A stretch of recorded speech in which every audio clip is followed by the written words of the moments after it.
রাষ্ট্রদ্রোহ মামলায় সাবেক ইসকন নেতা চিন্ময় কৃষ্ণ দাসকে কেন জামিন দেয়া হবে না তা জানতে চেয়ে রুল জারি করেছেন হাইকোর্ট।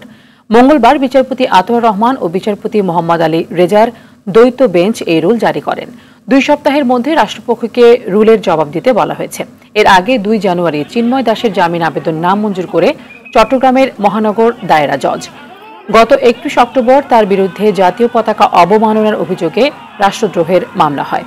এই মামলায় আরও 18 জনকে আসামি করা হয়। 25 নভেম্বর ঢাকায় গ্রেফতার করা হয় চিন্ময় দাসকে।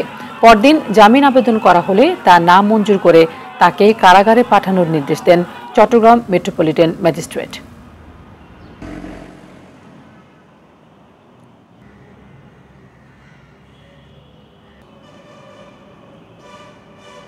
চিন্ময় দাস কথিত ইসকন নেতা, তার জামিন শুনানির জন্য তারিখ ধার্য ছিল আইটেম নম্বর 72।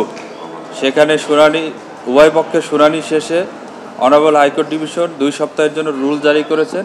কেন তাকে জামিন দেওয়া হবে না এই মর্মে রুল জারি করেছে।